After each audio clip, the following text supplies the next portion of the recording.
n'oublie pas. Tout je peux dire ici, tu peux oublier, mais ça n'oublie pas. Un jour, il y avait une conférence sur l'élevage. Et il y avait un monsieur là-bas, très érudit, très intelligent. Il posait beaucoup de questions et il attirait l'attention de tout le monde. À côté, il y avait deux filles, deux femmes. Ils se disaient que cet homme est intelligent. Et l'autre disait, s'il pouvait être mon mari, mais je ne peux pas. Et la voisine dit, non, moi je vais tout faire, ce monsieur sera mon mari. Et donc, pendant la pause, la dame vient converser avec le monsieur. Et il y a eu un temps d'échange, de discussion. Ils se sont échangés de numéro. Après, les deux ont commencé à s'appeler. Sauf que ce monsieur était marié. Vas-y, joie. Et à force de converser, voilà que le monsieur commençait à tomber amoureux de la femme. Et les deux ont commencé leur relation et ça marchait. Et de temps en temps, ils s'envoyaient en l'air, comme on dit. Et un jour, le monsieur, à la maison, s'en allait plus avec sa femme. Ça disputait de temps en temps. La femme suspectait que son monsieur devenait infidèle. Et le monsieur dit, je suis fatigué de toi, tu peux goûter en partie, parce que de l'autre côté, la relation était intense. Et voilà, le monsieur va chercher sa femme. En cherchant sa femme, il dit à celle qu'il avait rencontrée lors d'une conférence, maintenant la maison est libre, tu peux rentrer. Je me regarde. Et celle a dit à ce monsieur, non, moi, avec toi, ce n'était pas un projet sérieux. Moi, j'avais parié avec ma copine que je vais sortir avec toi. Et c'est ce qui s'est passé. Donc, toi, c'était juste un fruit de pari. On avait parié. Je lui avais dit que tu seras mon copain et elle doutait. Et voilà que tu es devenu mon copain. C'était pour lui prouver que moi, ce que je dis, c'est ce qui se réalise. Entre-temps, la femme de la maison est. Cette histoire nous enseigne quoi, chers frères et sœurs? Que dans la vie, il y a des gens qui viennent s'aimer livrer. Qu'est-ce que livrer? Livrer, on nous dit dans la parabole, livrer, c'est la zizanie. Voilà le terme grec, le terme grec, livrer veut dire zizanie. C'est-à-dire qu'il y a des gens dans ta vie, lorsqu'ils rentrent, c'est pour semer la zizanie. La zizanie, c'est quoi? C'est le mal. Il y aura toujours des gens comme ça dans ta vie. Des gens comme ça, tu vas rencontrer, tu as rencontré ton monsieur, vous avez grandi ensemble, vous êtes mariés. Mais il y a des gens qui viennent dans votre couple pour semer la zizanie. Ces gens-là trouvent du mal que votre couple puisse être heureux. Le fait de voir votre couple heureux, ça leur fait du mal. Ils n'aiment pas voir le couple heureux. Il y a des femmes comme cela. Dès qu'on voit un monsieur heureux avec sa femme, ça ne leur enchante pas. Ils veulent que son couple puisse être divisé. Ça peut être aussi dans le travail, chers frères et sœurs. Tu travailles avec quelqu'un, tu fais bien ton travail, mais à côté, il y a quelqu'un qui est contre ton travail. Il veut qu'on te licencie. Les gens qui s'aiment livrer dans nos vies, tu viens chercher le travail. On voit que toi, ton CV est riche. Et le salaire qu'on te promet, quand tu vas commencer à travailler, c'est 300 000. Mais le monsieur croit que te donner 300 000, c'est trop. Tu es encore jeune, pourquoi 300 000? Il faut lui donner 75 000. Donc il y a des gens comme ça dans notre vie. Et je suis dit, livrer est là. Mais il y a une particularité avec livrer, chers frères et sœurs, c'est que livrer est, on peut dire, le contraire du blé. C'est-à-dire que quand on plante le blé et livrer, tu ne peux pas savoir au début qu'est-ce qu'est le blé, qu'est-ce qu'est livrer. C'est mieux qu'à la fin, lorsqu'il y aura la moisson, que tu sauras que ça c'est livré, ça c'est le blé. Pourquoi? Parce que le grain de blé se tord après, sauf que le grain de livret reste déposé. Là, tu peux distinguer. Sinon, au début, tu ne peux pas distinguer. Ça veut dire quoi? Ces gens qui s'aiment livrer dans notre vie, ce sont des hypocrites. Des gens qui sont là, qui font semblant d'être bien avec toi, alors qu'au fond, lorsque c'est retrouve avec le directeur, c'est lui qui parle mal de toi, c'est le directeur. Parce que tu vois, un jour comme ça, il y avait quelqu'un qui devait faire une conférence au niveau du travail. Et il avait bien travaillé, il est venu avec son ordinateur. Pendant qu'il préparait la conférence, quelqu'un est passé, est rentré dans le fichier et a tout enlevé. Il a supprimé. Des gens qui s'aiment livrer. Et à 20 minutes, le monsieur cherche dans son ordinateur, il ne trouve plus. Le tombeau a disparu. Comment faire? Heureusement pour lui, avant de venir, il avait envoyé le fichier sur son ami pour dire corrige-moi ce fichier. Et il appelle son ami d'urgence. Est-ce que tu envoies le fichier chez toi? Il dit oui, balance-moi cela. Mais si l'ami n'avait pas gardé le fichier, est-ce qu'il allait faire la conférence? Qu'est-ce qui allait se passer? On allait le... Voilà des gens hypocrites. Mais souvent, ces gens hypocrites, ils ne sont pas loin de nous, ils sont tout près de nous.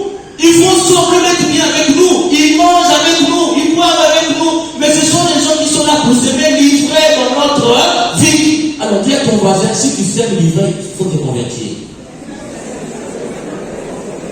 Donc vous qui rasez, les raseuses là, il faut vous. Si tu rases, il faut te. Si tu rases, c'est que c'est toi qui sais le livrer. Dans le travail, si tu comptes ton ami parce que ton ami prospère, ce n'est pas le prix, c'est toi qui sais le livrer dans sa vie, il faut te convertir. Ce n'est pas exagéré ici. Jésus nous prévient que dans notre vie, il y aura livrer. Et là encore, c'est terrible de la parole, il dit, ne séparez pas, laissez. C'est là où c'est compliqué. On dit, maître, l'ennemi est venu s'aimer livrer. Veux-tu qu'on puisse enlever? Il dit non, laissez. Ce n'est pas à vous d'enlever, c'est à qui d'enlever? Les anges. Ça veut dire quoi? Le critère du bien et du mal, l'homme ne le sait pas. Si ce n'était qu'à nous, chers frères et sœurs, on allait faire du mal. En fait, Jésus nous dit quoi? En laissant du vrai et le blé, de ne pas se venger. La vengeance n'est pas chrétienne. Ton voisin, la vengeance n'est pas chrétienne. Parce que si nous donnons l'autorisation, on allait faire du mal. Or, si nous commençons à faire du mal, nous sommes de ceux qui savent livrer. Nous sommes comme eux, nous sommes même pire que eux. Et là où c'est terrible, chers frères et sœurs, si on sait livrer, on sera capable de faire du mal aux gens qui sont bien. Parce que puisqu'on ne sait pas qui est hypocrite et qui ne l'est pas, on sera méchant envers ceux qui sont hypocrites et ceux qui ne le sont pas. Voilà pourquoi Jésus continue avec la parabole. Il dit, la suite de la parabole, le royaume de c'est comparable à un grain qu'on a planté. Et ce grain a donné, c'est devenu comme un arbre. Et les oiseaux viennent former leur nid là-bas. Mais ce qui est intéressant dans cette parabole, chers frères et sœurs, ce grain de blé-là ne peut pas être un arbre qui peut accueillir plusieurs oiseaux. C'est impossible. Un seul nid possible. Mais beaucoup de nids impossible. Et pourtant, Jésus dit, si on plante ce grain-là, ça sera un arbre. Et beaucoup d'oiseaux viendront former leur nid là-bas. Cela veut dire quoi, chers frères et sœurs? Jésus te dit, comme on a dit, à qui sème dans la foi, la moisson est juteuse. Cela veut dire quoi, chers frères et sœurs? Puisqu'on ne sait pas la possibilité de la croissance de cet arbre, Jésus dit, plante seulement et le reste, Dieu verra. Dis à ton voisin, fais seulement et le reste, Dieu verra. Si tu vois l'arbre, tu te dis, mais cet arbre-là, si je plante, ça ne peut pas devenir un arbre. C'est impossible.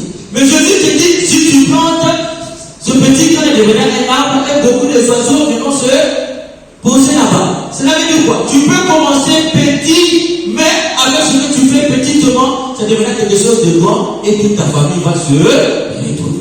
Alors, même s'il y a des ennemis, n'aie pas peur de s'aimer. Sème dans la foi. Dis à ton voisin, sème dans la foi. Parce que tu vas voir dans ta vie, il y aura des gens qui vont s'aimer livrer, qui vont faire des blocages. Mais nous, les chrétiens, nous ne devons pas abandonner. Dis à ton voisin, les chrétiens n'abandonnent pas. Il faut s'aimer dans la foi. Même si dans le travail, tu as des ennemis, n'abandonne pas. Continue à faire le bien. Tu vas triompher à ton voisin, tu vas triompher avec Jésus. Parce que tu vois les gens dans le milieu du travail, puisque c'est un milieu malsain, il y a des gens qui veulent abandonner. On en a trouvé plusieurs fois, des gens qui viennent, mon père, vraiment, je n'arrive plus, je vais laisser ce travail-là. Je pense que ma vie est en danger. Il y a des gens qui sont prêts à abandonner. Il y a des gens qui sont prêts à quitter le foyer. Comme disait quelqu'un, si ton mari dit prends tes bagages, sors. Il faut prendre les bagages, il faut sortir. Mais s'il dit prends tout ce que tu veux à la maison, et pas tu le prends et tu vas avec lui. Allez. Allez. Yo, allez. Si ton mari te dit prends tout ce qui est dans la maison ici, puis tu peux partir avec, tu le prends lui-même et tu. Cela veut dire quoi? Une chrétienne ne fuit pas le foyer. Dis à ton voisin, une chrétienne ne fuit pas le foyer. Le foyer brûle. C'est ça le sens du foyer, ça brûle.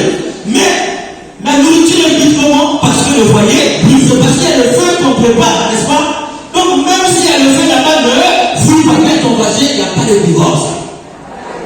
On va rester là jusqu'à la gare.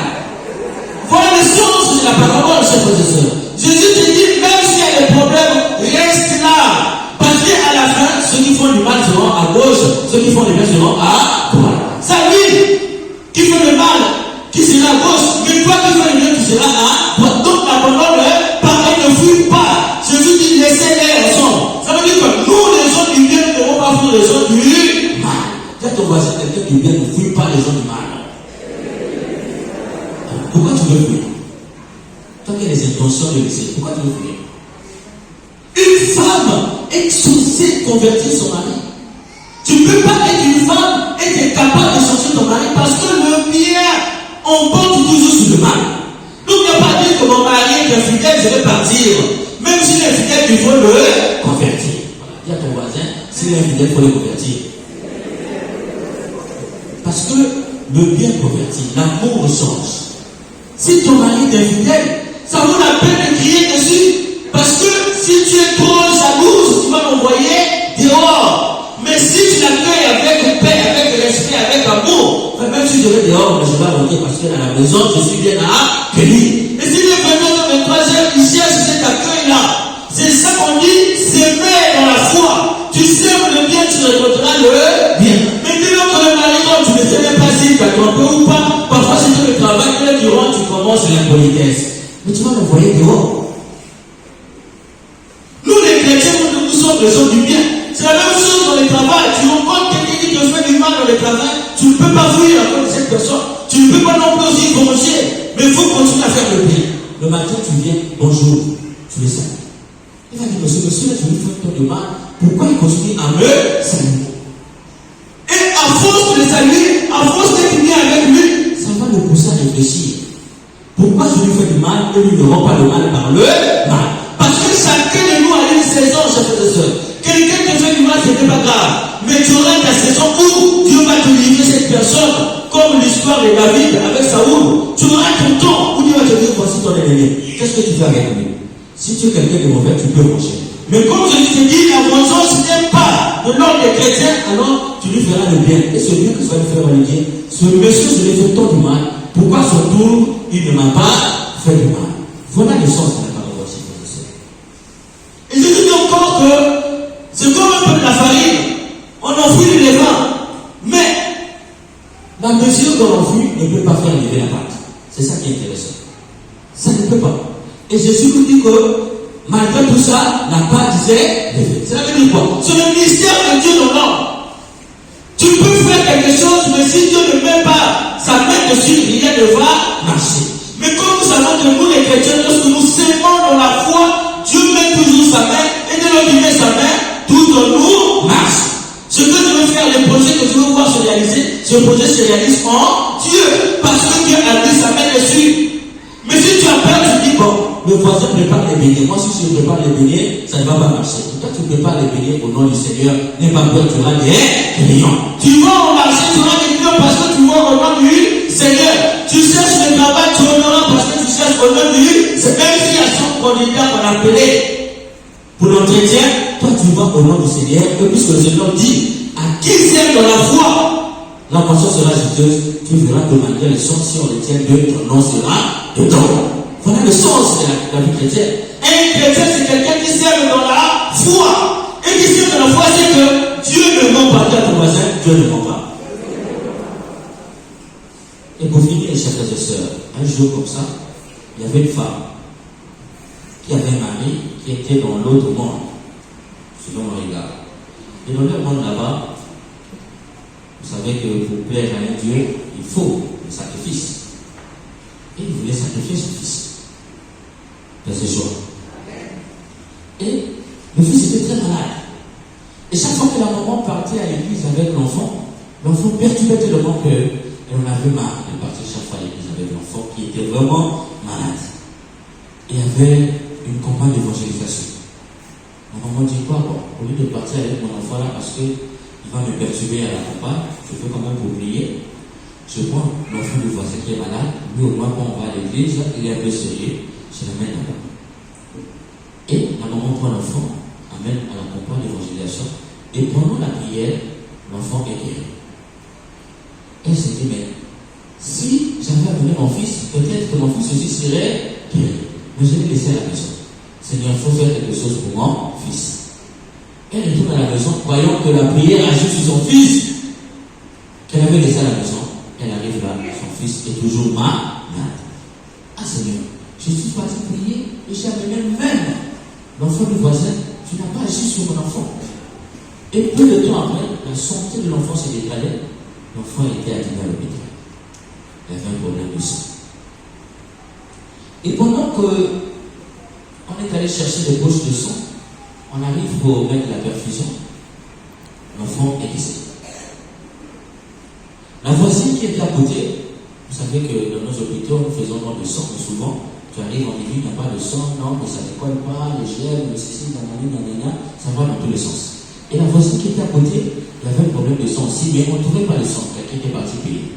Elle a dit, bon, mais comme mon fils est déjà mort, je vous donne ce sang-là, on voulait le perfuser à mon fils, si vous pouvez récupérer, le faire, si ça marche, vous faites la perfusion à votre enfant. Et on a fait ça marcher. Et elle a pris son enfant, direction la morgue.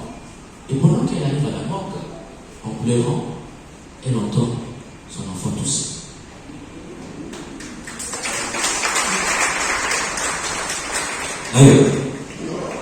L'enfant est revenu à la vie. Et elle courait rapidement à l'hôpital. Dit, l'enfant est encore en vie. Et le médecin, quand l'enfant est tourné, l'enfant est encore en vie. Aussitôt, la personne qui était partie payer une poche de sang pour l'enfant qui était l'enfant du voisin est revenue. Donc la poche du sang qu'on devait mettre à l'enfant du voisin, c'est maintenant la poche du sang qu'on va mettre à son enfant. Et finalement, et son enfant et l'enfant du voisin ont été sauvés. Quelle est la leçon de cette histoire, chers frères et sœurs? Dieu n'est pas con. Dis à ton voisin, Dieu n'est pas con. Dis-lui bien, Dieu n'est pas con. Dieu n'oublie pas qu'il s'aime dans la foi. Dieu savait que si on laissait cet enfant-là avec sa poche de sang, cet enfant n'allait pas mourir. Mais l'enfant du voisin allait faire quoi? Allait mourir parce que le temps pressait. Et si l'enfant du voisin mourait, puisque cette femme n'était pas une femme qui s'aime de la foi, qu'est-ce qui allait se passer? L'enfant-là n'allait pas revenir. Donc Dieu a fait semblant de faire mourir cet enfant-là pour sauver d'abord l'enfant du voisin. Au nom de quoi? Au nom de la foi de cette femme. Parce qu'elle s'aime dans la foi. Et Dieu voulait aussi la mettre en épreuve. Dès lors qu'elle a pris sa poche de sang, elle n'a pas dit, comme mon enfant est décédé, Seigneur, je t'ai maudit, je n'ai plus. Non. Elle a dit, même si mon enfant est décédé, je continue à faire le bien. Je continue à s'aimer dans la foi. Prenez cette poche de sang. Et en donnant cette poche de sang, elle a fait quoi? Elle a sauvé l'enfant du voisin. Et en sauvant l'enfant du voisin, elle-même, qu'est-ce qui s'est passé? Son enfant est revenu à la vie. C'est pour te dire que si tu sèmes dans la foi, la moisson sera toujours suffisante parce que le Seigneur n'oublie jamais qui sème dans la foi. Qui sème dans la foi récoltera toujours. Même si ce n'est pas aujourd'hui, demain ou après-demain, tu vas récolter. Alors on n'abandonne pas. Même si c'est petit, même si ça ne marche pas aujourd'hui, continue.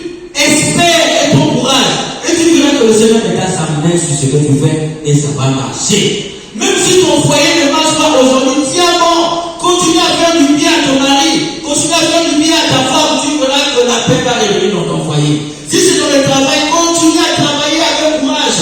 Tu verras que demain, peut-être que tu seras directeur de cette société-là. Un chrétien n'abandonne pas. Un chrétien continue à faire tout dans la foi. Et qui fait tout dans la foi ne trahit jamais. Parce que la foi nous met en tension vers Dieu. Et qui en tension avec Dieu vit déjà le bonheur du Saint-Esprit. C'est pourquoi cette personne va demander à l'Esprit Saint. Pour qu'il mette dans chacun de nos cœurs la foi. Et cette foi nous pousse à agir. Peu importe les difficultés, peu importe l'ennemi, peu importe les gens qui s'aiment livrer dans nos vies, que nous puissions agir avec la foi. Que nous puissions les repousser loin de nous avec la foi. Parce que la foi est une puissance. Qu'est-ce que tu penses dans nos cœurs? Pour que toutes nos activités et tous nos projets prennent jour. Au nom du Père et du Fils et du Saint-Esprit.